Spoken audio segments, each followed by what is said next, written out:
Just another interesting thing. So you guys make the trek back and forth every fall. So it's a convoy. It's a convoy. So how many cars? Are you guys share cars? You have your own car? We all each have our own. Yeah, we each have our own.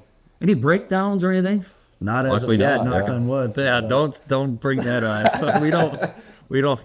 Our moms probably don't sleep for about 2 to 3 days. Well, I'm getting calls every 20 minutes probably. You still going? Where you at?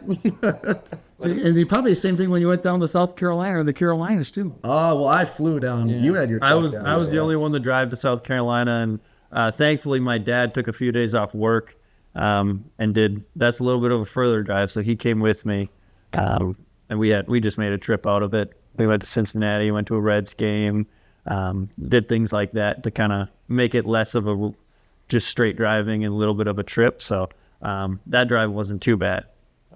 Still a long drive. Any troubles at the border? No, we're student visas. So I was wondering how that all worked. It's always nice and quick getting into the States. Yeah. Going back home, it can be a little bit longer. Yeah. Well, it's interesting. So not to cut you off, but I mean, I did my graduate schooling in Seattle, so we go up to BC, Vancouver quite a bit. Going to Canada, the people at the border, the Canadians were very nice. Coming back in, different story. They always thought I was like smuggling in like Cuban cigars or something. Well, So it was always a little bit. I just was wondering how all that went. it's kind of opposite for us. So when we come to the U.S., they see that we're just coming for school. And then when we go back to Canada, they're worried we're smuggling tobacco across, alcohol across, stuff like that. They don't have tobacco and alcohol in the We do. It's just more expensive. Oh, is that what it is? Yeah. So they're just worried that we're gonna be resell and bringing cheap tobacco that we bought in the U.S. Stuff like that. So we get asked a lot of questions coming home, but coming here it's easy. They're not worried. Very interesting.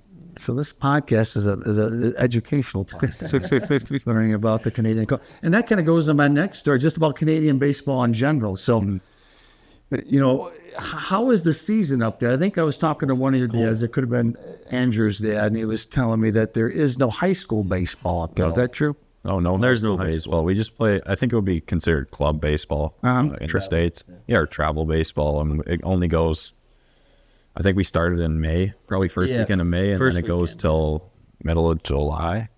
July long weekend, I think. Yeah. Sometime there. Middle of July. August. Yeah. Or August long First weekend of August. Yeah, that's August long weekend, yeah. Yeah, so not a long season. And then our fall baseball is the month of September and a little October because we can be buried in snow by Halloween. So it doesn't last too long. So did you guys have you probably had tournaments with 24-hour days being late. You guys must go late. You don't even need any lights or anything, do you? Not quite. Yeah, cool. That'd be cool. Because I've seen those Alaska games. They got some of those up north. Yeah. I've seen a 24-hour game, one playing at 1 a.m.